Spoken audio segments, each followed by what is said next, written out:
Hola, Dios te bendiga, soy Edwin Almonte. Bienvenido a este 19º episodio de Hechos del Espíritu Santo.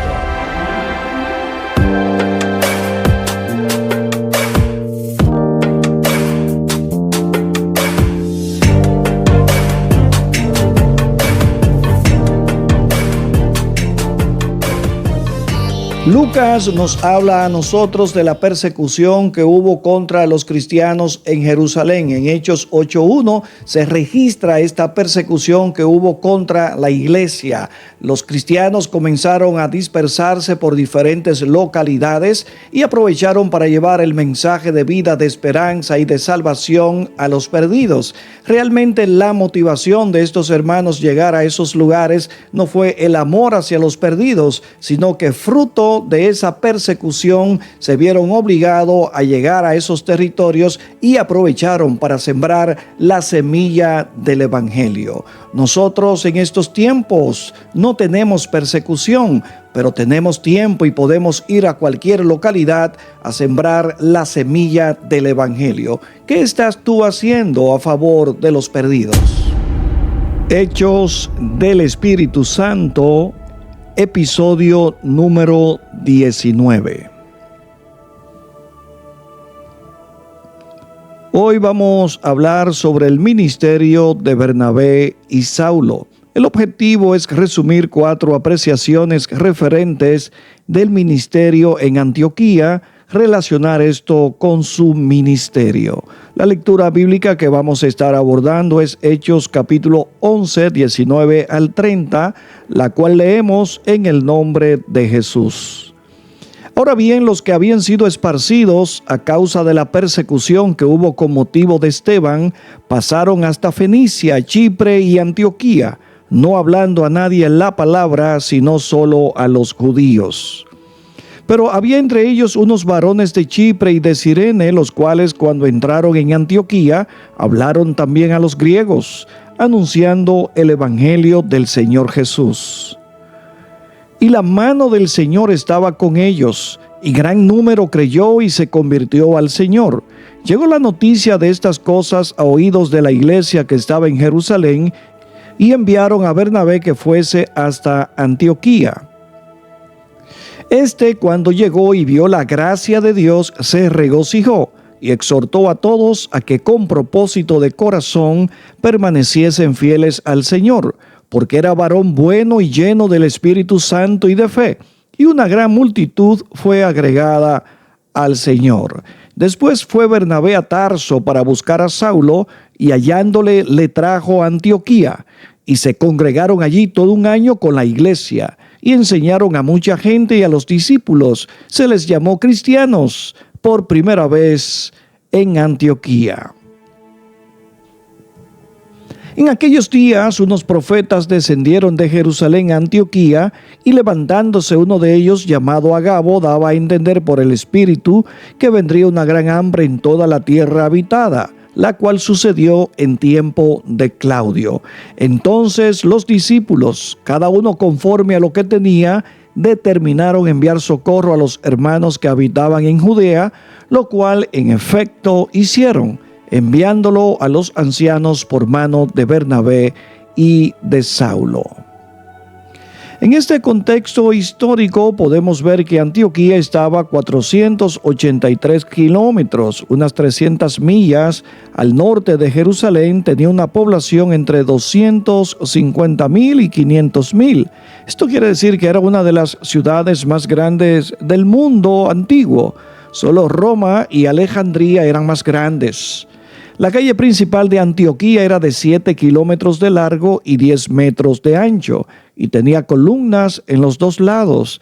Era una ciudad hermosa, pero muy pecadora. Había un templo grande al dios griego del sol, Apolo. Unas 1,000 prostitutas cometían pecado con los que iban a adorar. Sin embargo, esta ciudad inmoral llegó a ser el centro del cristianismo. Fue Antioquía y no Jerusalén la que llegó a ser la clave para alcanzar al mundo para Cristo. Vamos a ver 4 verdades relacionadas con el ministerio de Saulo y Bernabé en Antioquía. Lo primero que vamos a ver es que Dios tiene muchos obreros fieles que no son famosos. Los nombres de Bernabé y Saulo están en el título de este estudio bíblico, pero hay otras personas que son igualmente importantes. Dice el texto bíblico: ahora bien, los que habían sido esparcidos a causa de la persecución que hubo con motivo de Esteban, pasaron hasta Fenicia, Chipre y Antioquía, no hablando a nadie la palabra, sino solo a los judíos. Pero había entre ellos unos varones de Chipre y de Cirene, los cuales, cuando entraron en Antioquía, hablaron también a los griegos, anunciando el evangelio del Señor Jesús. Y la mano del Señor estaba con ellos, y gran número creyó y se convirtió al Señor. Lucas nos recuerda que la persecución esparció a los creyentes, como dice el registro de Hechos 8 a partir del versículo 1. No fue su amor hacia los perdidos, sino la persecución lo que les hizo viajar y dispersarse. También recuerda que todos los creyentes iban predicando mientras huían, pero lo hacían como siempre, es decir, compartiendo las buenas nuevas solamente entre los judíos. Pero fíjese la forma como comienza Hechos 11:20. Pero había entre ellos unos varones. Lucas no nos da nombres aquí.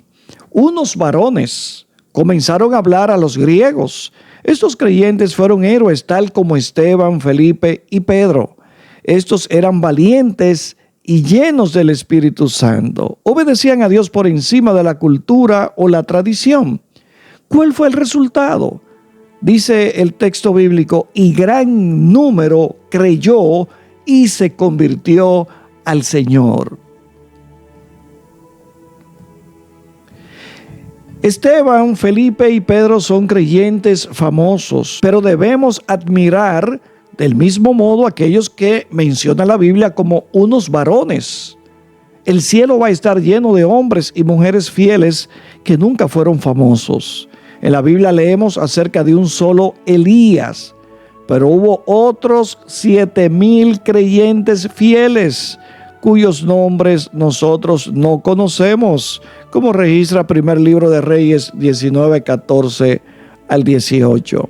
Siempre es así, unos pocos creyentes son muy conocidos, pero hay millones de fieles desconocidos. Apocalipsis 11:18 nos asegura que Dios premiará a los pequeños y a los grandes. Aún a los que dan un vaso de agua fría en el nombre de Cristo recibirán recompensa, como dice Mateo 10:42, porque Dios no es injusto para olvidar vuestra obra y el trabajo de amor que habéis mostrado hacia su nombre, habiendo servido a los santos y sirviéndoles aún. Saulo habría permanecido ciego sin un Ananías.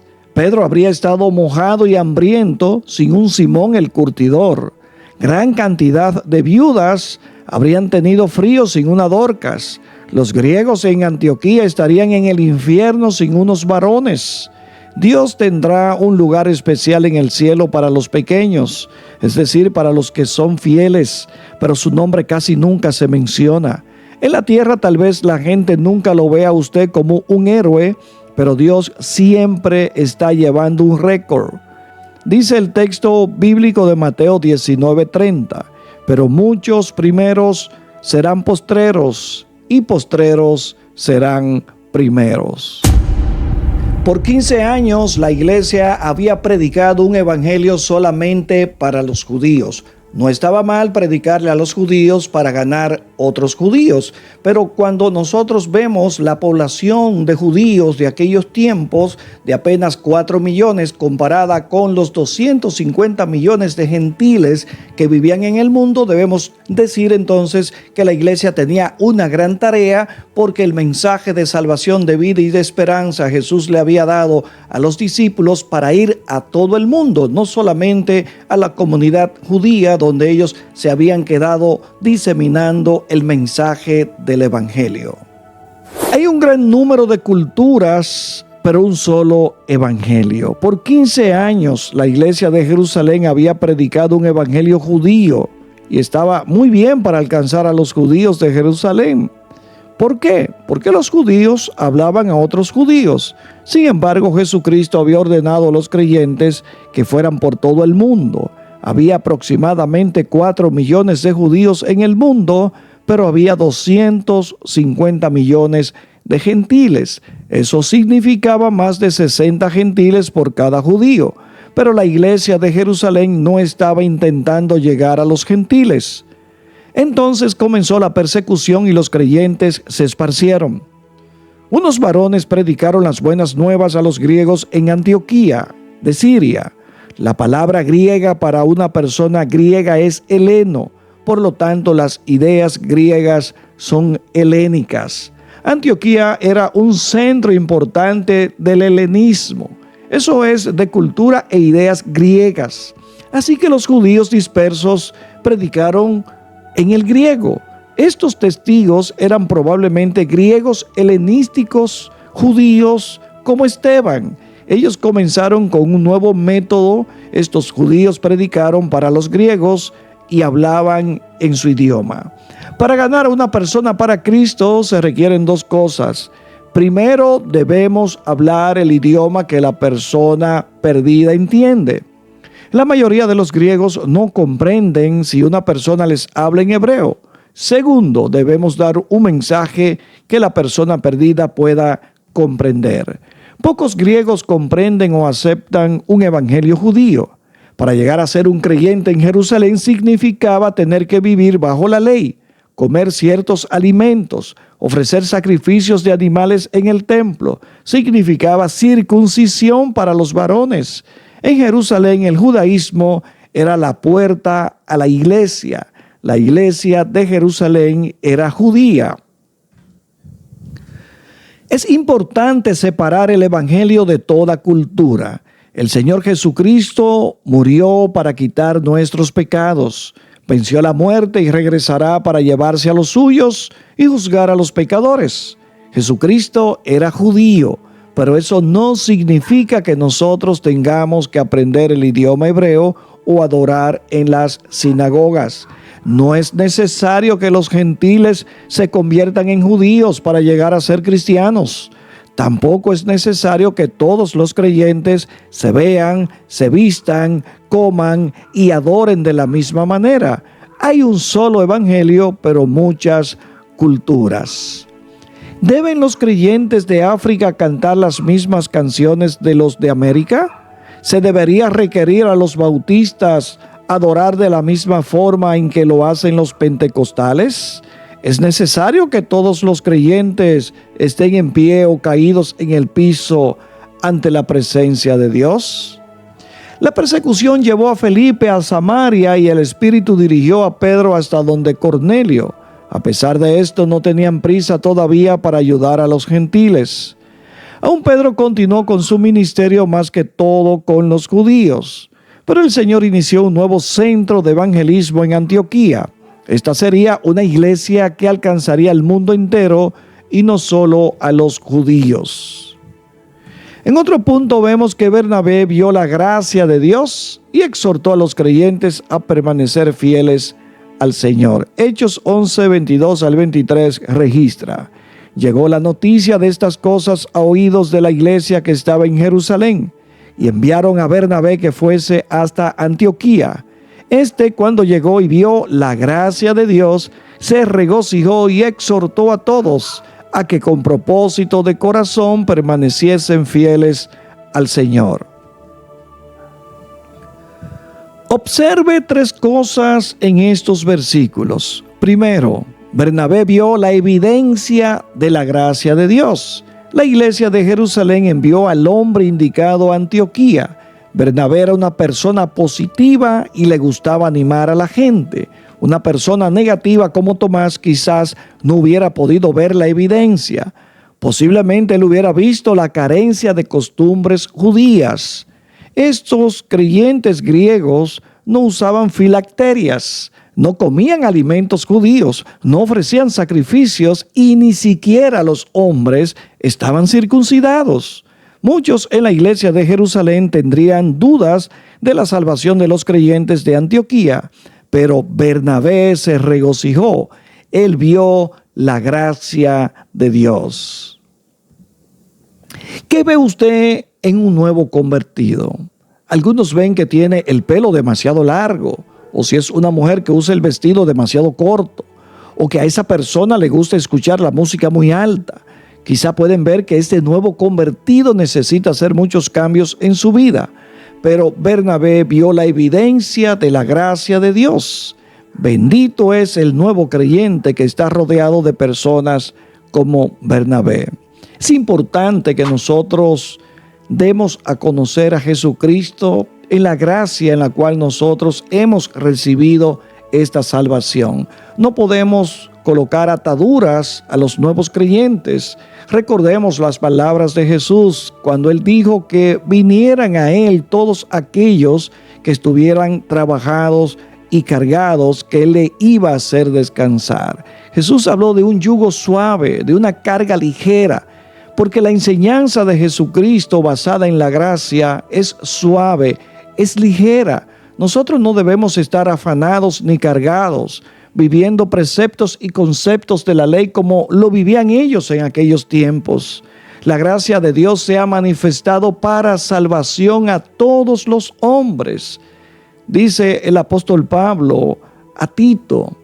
Y es ciertamente que esta gracia se ha abierto para salvación a toda la humanidad, de modo que la gente renuncie a la vida impía y viva en este siglo de manera sobria, justa y de manera piadosa. Fíjense que la gracia no es un pasaje para nosotros vivir en el libertinaje. La gracia nos enseña a renunciar a las cosas pecaminosas. Vivir en la gracia no es vivir como nosotros querramos vivir, porque ya el Señor nos salvó a nosotros.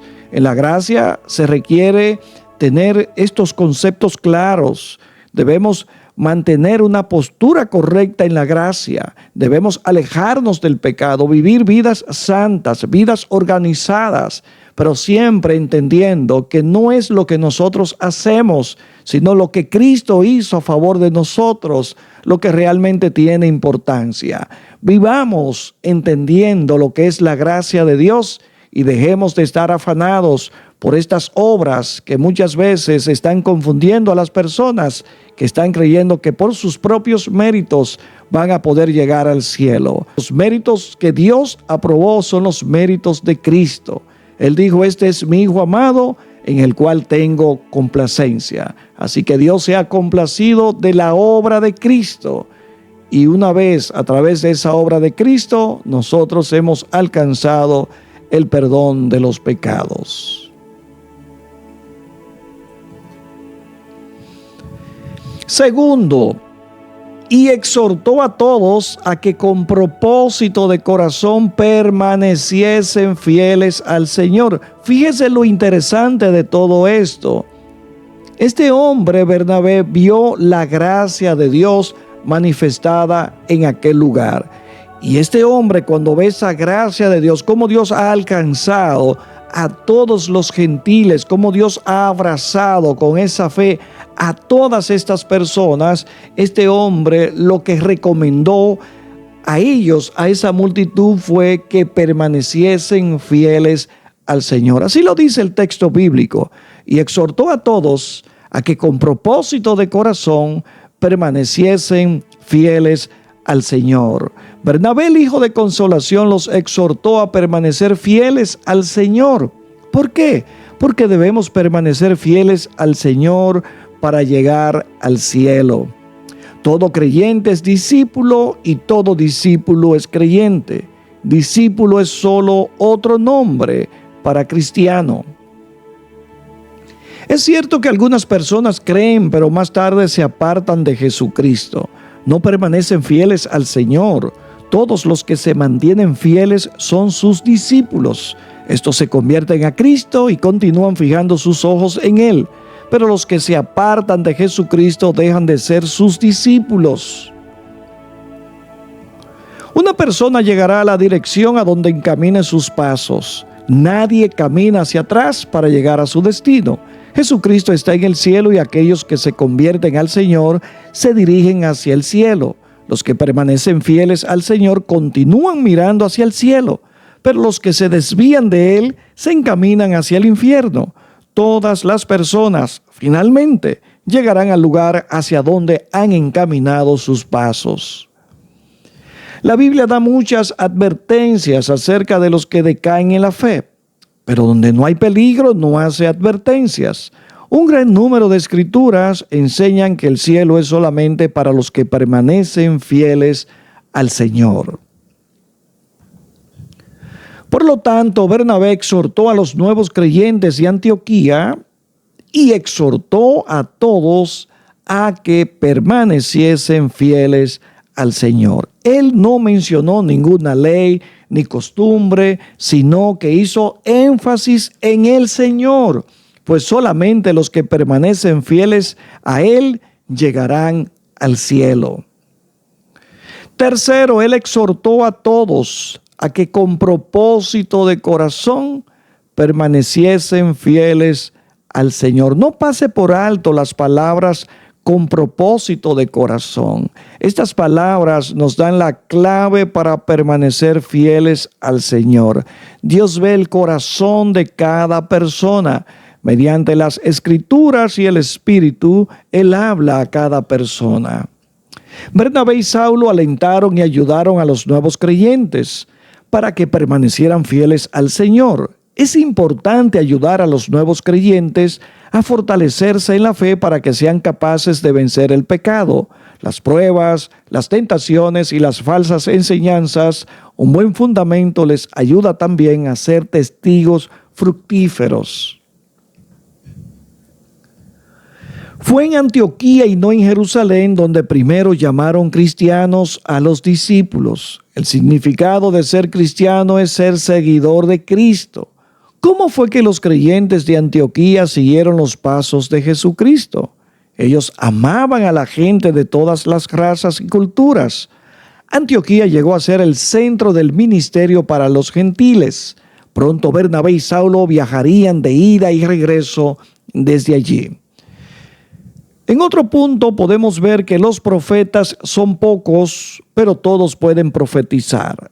Hechos 11, 27 al 28 registra: en aquellos días unos profetas descendieron de Jerusalén a Antioquía, y levantándose uno de ellos, llamado Agabo, daba a entender por el Espíritu que vendría una gran hambre en toda la tierra habitada, la cual sucedió en tiempo de Claudio.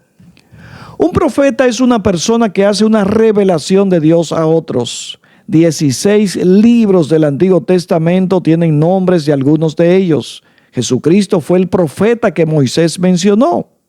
El Nuevo Testamento hace más énfasis en los apóstoles que en los profetas. Aún así hay profetas incluidos en el Nuevo Testamento. Uno de los propósitos de un profeta es a fin de perfeccionar a los santos para la obra del ministerio, para la edificación del cuerpo de Cristo.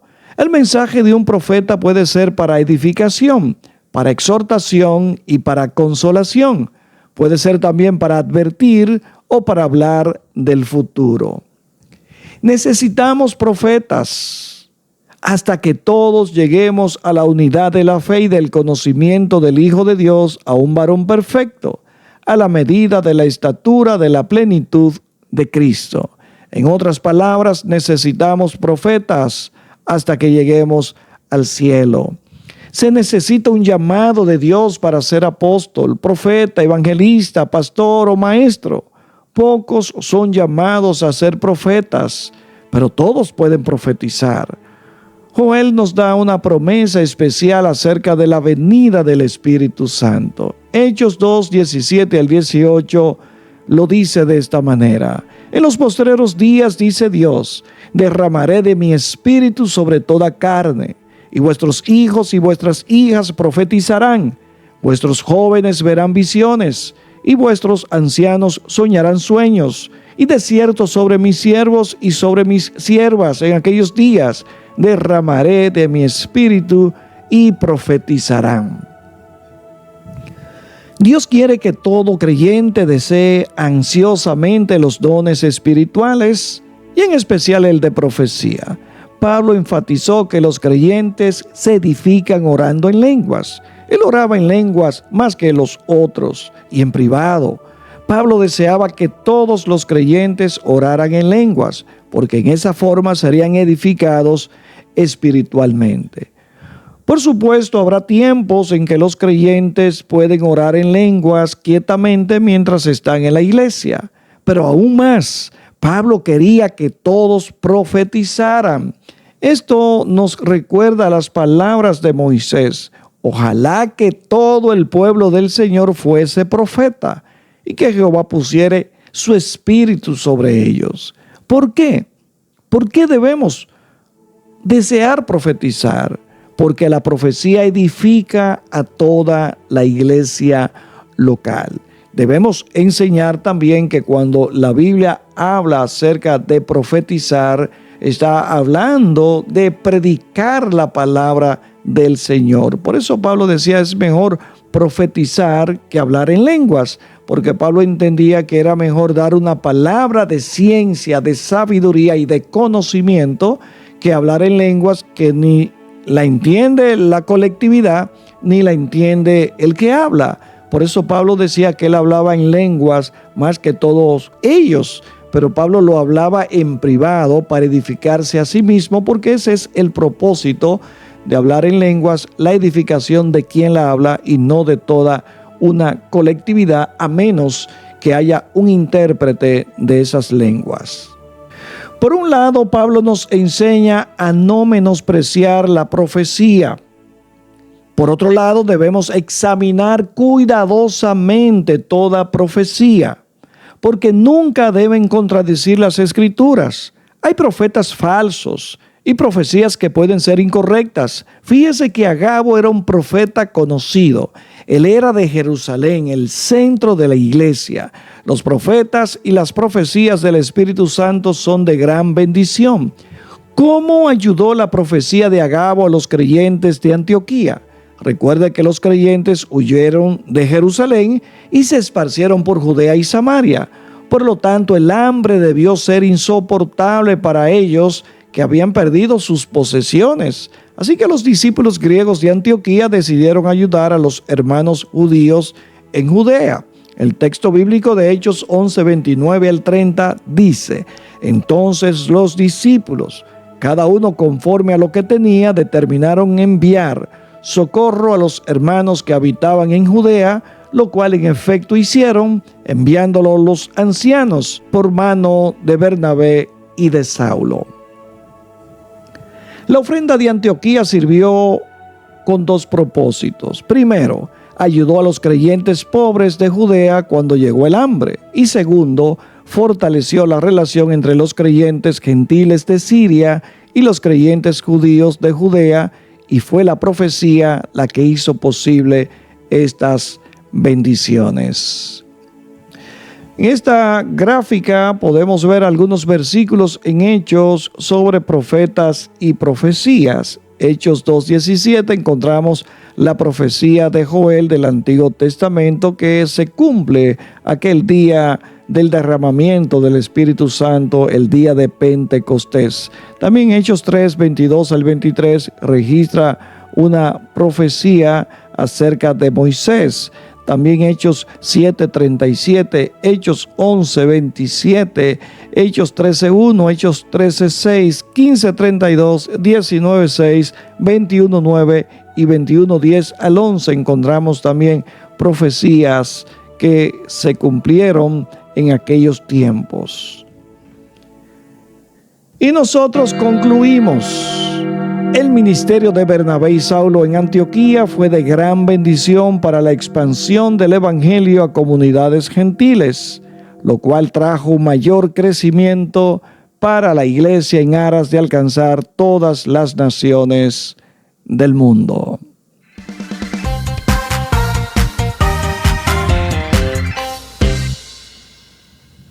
Y de esta manera nosotros concluimos este episodio número 19 de Hechos del Espíritu Santo. Recuerda sintonizarnos a través de nuestro canal de YouTube, Edwin Almonte TV. Recuerda que cada semana hay un nuevo episodio de Hechos del Espíritu Santo. Si alguna iglesia quiere compartir este material, enseñarlo en su localidad, lo puede hacer con toda libertad. Nosotros no perseguimos ningún fin lucrativo con el desarrollo de esta serie de estudios bíblicos. Soy Edwin Almonte. Hasta un nuevo episodio.